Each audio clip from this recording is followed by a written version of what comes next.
So today I'll take you through the Cupra Infotainment System, how to switch and navigate through the menus, and then at the end I'll also go through some of these applications and give you in-depth detail about them as well. So firstly, this is the main menu page. It's pretty simple layout. It's your bog standard menu with all your apps in. From here you can there's a shortcut on the bottom right to the vehicle settings. On the bottom left there's another shortcut to the Cupra style format menu, and then on the top you've got your climate control. If you click this bit you can set the temperatures. Here you've got your automatic climate control settings, and up on the right here you got your notifications center. You've also got your screen brightness and a shortcut to your user settings, which I'll go over later. If your car comes with a heated seats package, you can access this from the top left, and you can choose up to 3 different intensity levels for the heated seats. So we'll start off by going to the Cupra style layout menu. This is it's like an alternative menu page. There's only 2 pages, but you can switch through different options, different apps through here. You can also customize this any way you want, so if you just tap and hold it, you can put whichever one you'd like. You can also use hand gestures for this, so that means instead of swiping through you can move your hand like this and it'll switch through the pages. This menu can be pretty useful for some applications. So for example, the air conditioning, if you're driving and you want to change the fan speed, so instead of going all the way to the climate control settings, you can just adjust it from here. You've also got these app shortcuts at the bottom here. These are there anywhere you go really, so if you click on vehicle settings they'll still be there. If you click climate control they'll still be there. These are customizable again. You can just press and hold and you can put whichever app you want. You can also remove them by pressing the cross there and it gets rid of them. So from here, if you want to go back to the main menu, you just press down on the bottom left of your screen there. You can also go into vehicle settings from the shortcut on the bottom right of the car logo, which you'll go on to next. If you notice, when you click the logo here, the headlights of the car turn on, of the logo of the car. I think that's a pretty nice little detail. So here you've got your assist systems, your driver profile, your background lighting and other vehicle settings. So we'll look at assist systems first. So here we've got parking. So this one here is the automatic parking. You can also access the parking sensors from here. You can get rid of it like that. And then you've also got your rear view camera. Again, your parking sensors come up here. You can also change the camera angle for the rear view camera. You can also change the brightness and the color settings of the camera. And you can also make it full screen like that by dragging it across. You've got your maneuver braking settings. You've also got your parking sensor volume settings, so the front sensors and the rear sensors. And if you drag it across, it'll give you a demonstration of how loud it sounds. So if I give you an example, so next you have your smart assistants. So here's where you can access your stability control, so you can turn it to on, off or sport. You've also got your automatic start-stop system here. With these two, you can only access them from the infotainment screen. There are non-UK models which have the stability control button here, and the start-stop engine button is on the steering wheel. But at the moment, the UK models, you have to fiddle with it and find it on the infotainment screen, which is very inconvenient. You've also got lane assist. So with the lane assist you can also choose to put on steering wheel vibration. With the lane assist, if you are changing lanes, make sure you use your indicator, otherwise it will think you're swerving out the lane and it'll try and pull you back. Then you've got front assist. So you've got display distance warning, which will give you a sound and a warning on the dashboard if it thinks you're going too fast and you're not going to brake in time and there's a vehicle ahead of you. Swerve support, and then you got oncoming vehicle braking when turning. which is your automatic emergency brake. If your car does come with adaptive cruise control, you can configure some settings for that as well. So you can turn the response to road layout on or off and response to speed limit, which slows down the car to keep it in line with the speed limit. You've also got driver alerts, and you've got dynamic road sign display, which gives you the speed limit on the of the road on your dashboard, and you can choose if you want a warning if you go over the speed limit by 3 miles or by 5 miles per hour. You've also got your Eco Assist. So your Eco Assist, it just helps you think ahead when driving by giving you recommendations based on the situation on the road. You've also got your driver alert system, which monitors your driving behavior, and if it thinks you need a break, it will give you a warning on the dashboard saying that you need to take a break. And the message on the dashboard looks kind of like this. Next we have drive profile. You've got comfort, sport mode, Cupra mode and individual. Again, other specifications may have more, some may have less. I know there's a few Formentors that have an off-road mode as well. You've also got your individual mode where you can configure it any way you like. So the dynamic chassis control, I think there's 17 different levels, which is quite nice. Then you can change the steering, your engine, aircon, and you can reset it all to default settings if you wish. You've got your background lighting. I've already done an in-depth tutorial on this, so if you want to check that out, check that out. Then you got other vehicle settings, which are your exterior and your interior vehicle settings. So with the exterior, firstly you have lights.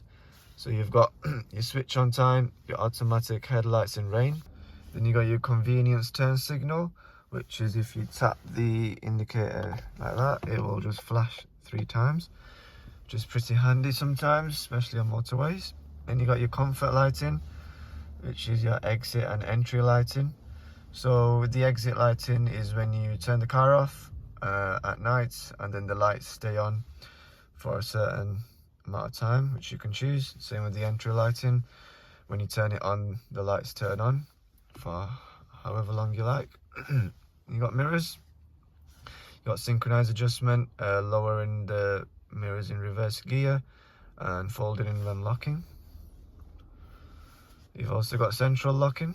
So you got your interior monitoring when you turn the car off or lock it.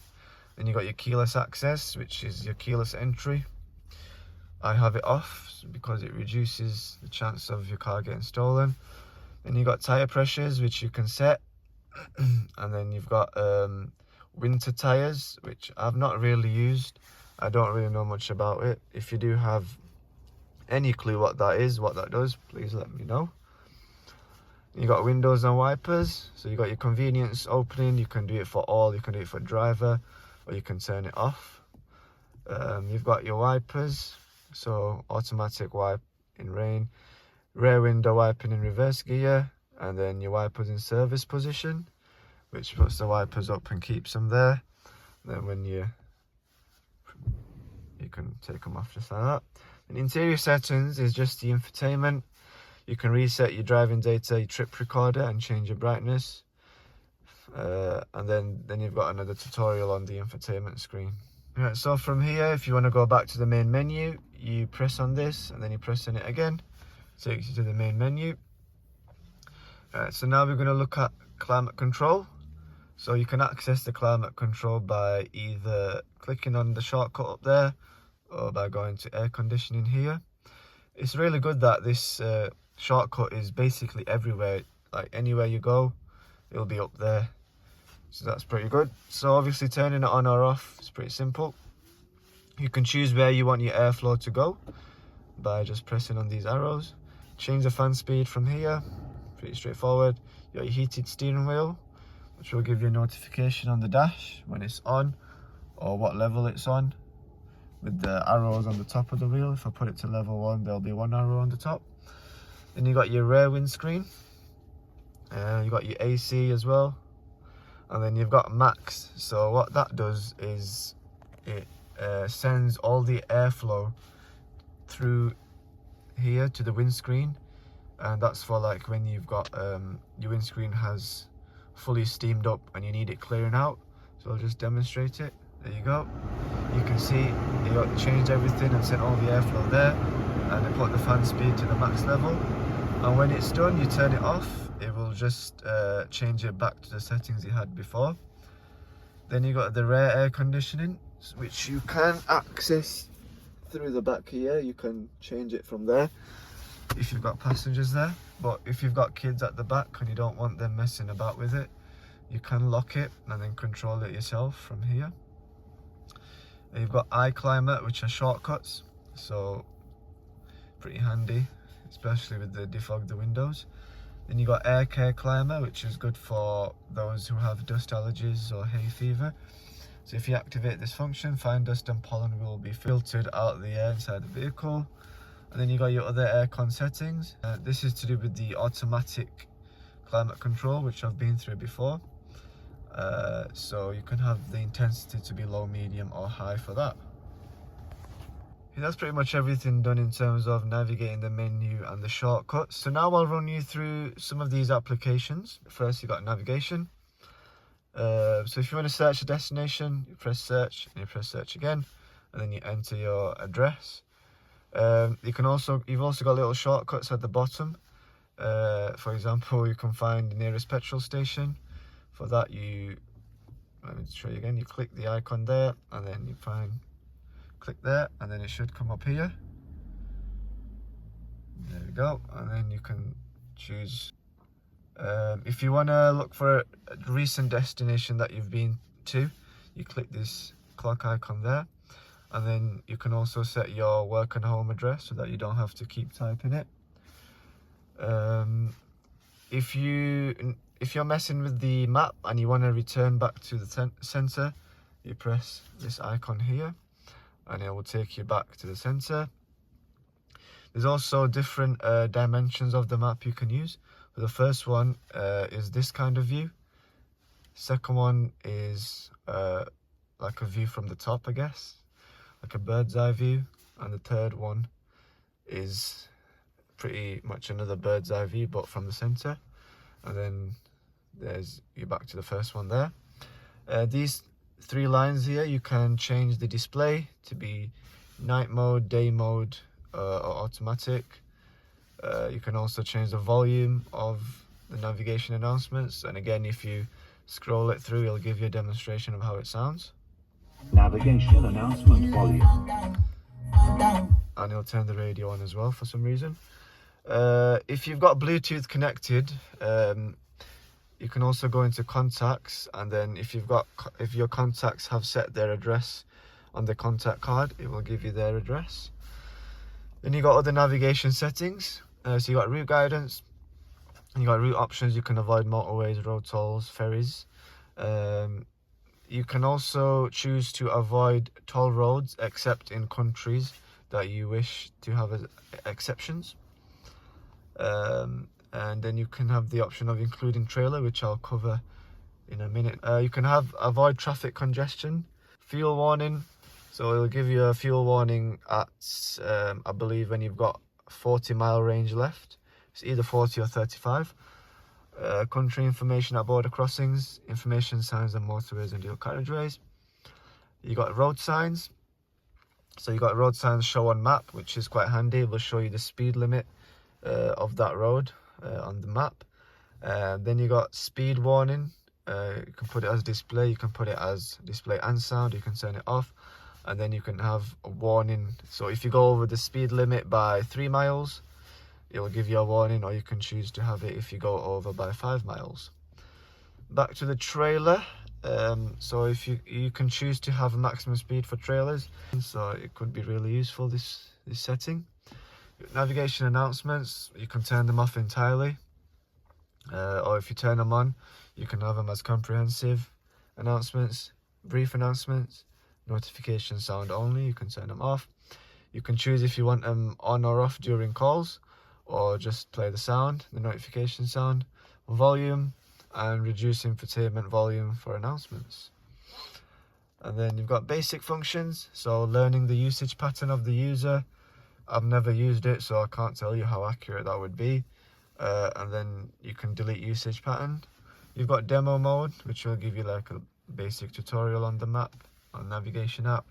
And then you've got this thing, define preferred POI categories.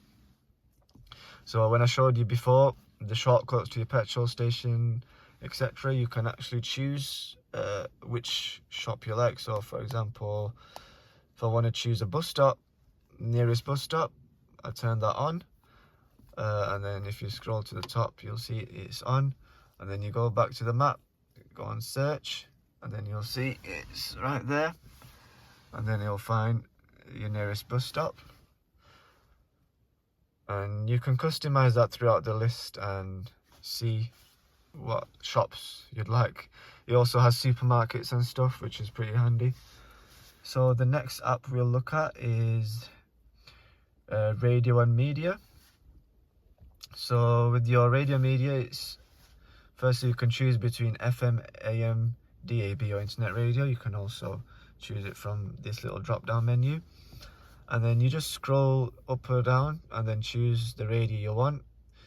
I don't think this is the best layout because it might take you forever to find your preferred radio station.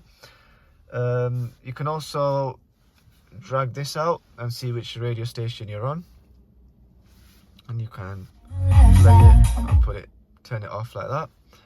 You can set radio stations to favorites. So for that you need to select the radio station you want, go back to favorites, press add.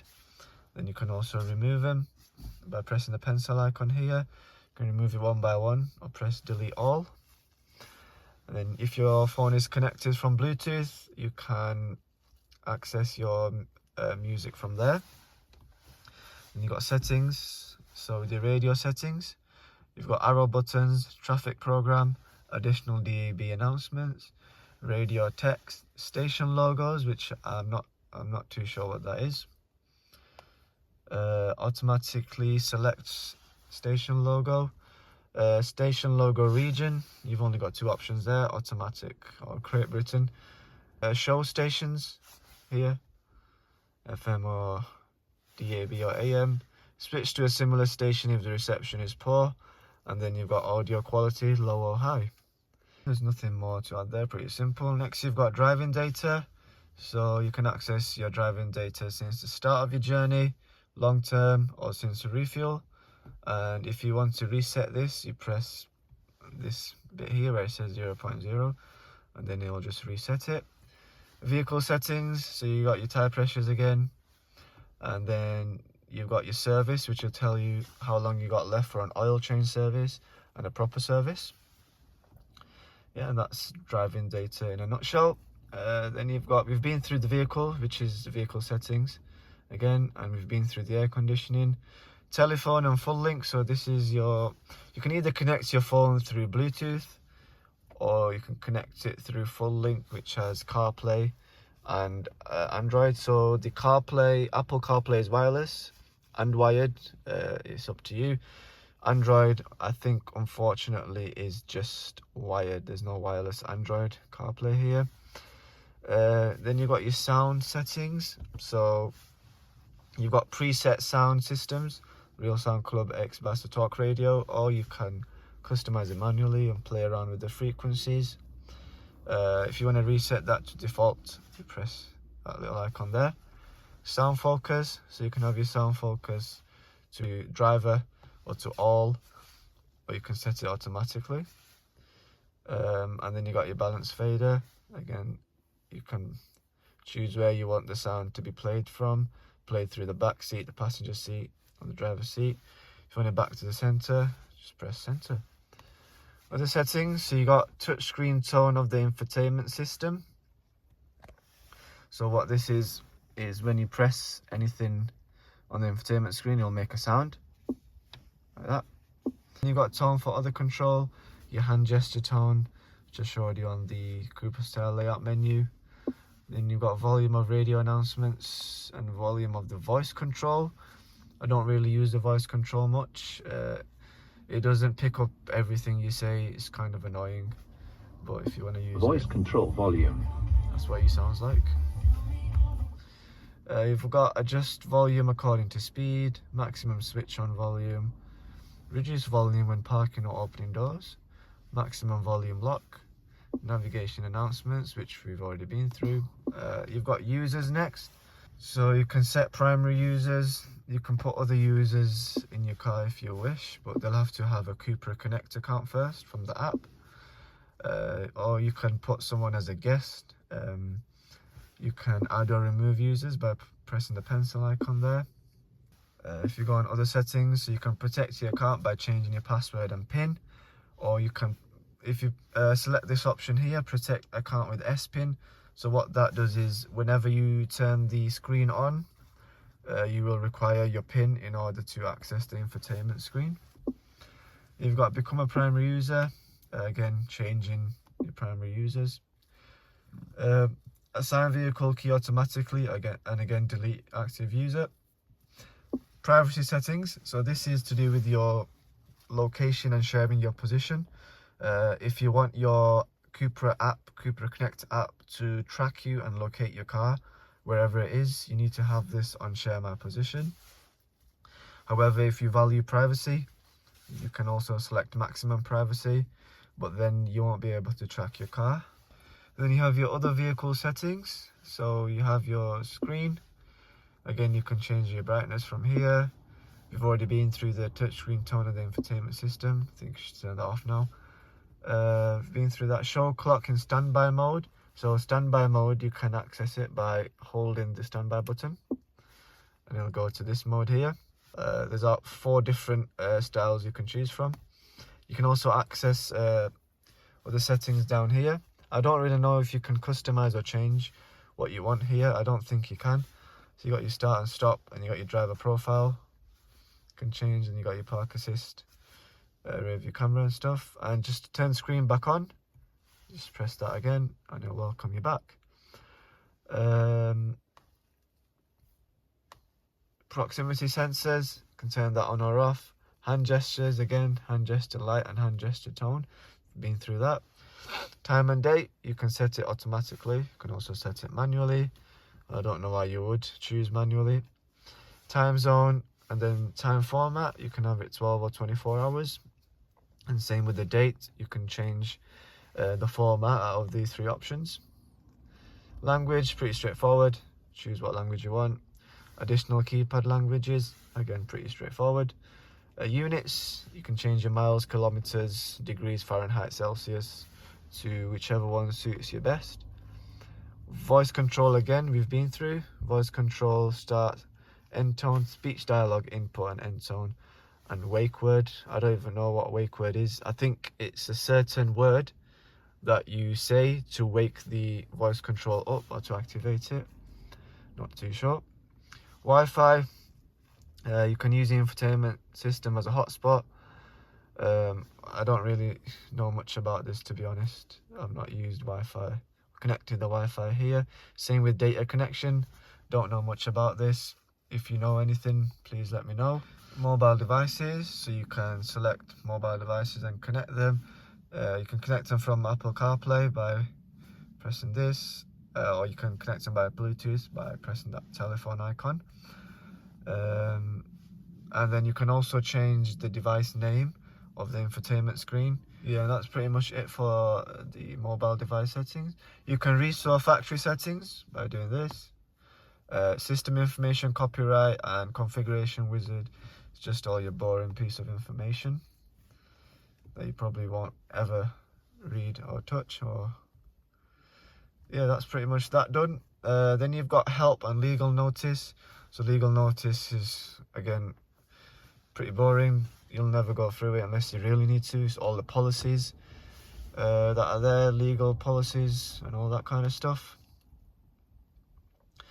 Help is like your... I've never used this. It's kind of like a tutorial on basically everything that's there. I've never used it. I've just trialed and errored with the car myself and come to my own conclusions. And then finally, you've got the store app. I've never used this as well. I don't know, you can buy what I do know about this, I don't know much about this data plan stuff, but if you go here, you can see everything that's included in your Cupra Connect. So this is everything that's included in mine. And yeah, you can access legal information again if you wish, and then you can see your current data plans from there as well. Yeah, again, don't know much about that, but yeah, that's pretty much it, everything covered. If there is anything I've missed out, please do let me know, and yeah, hope you found this video quite useful.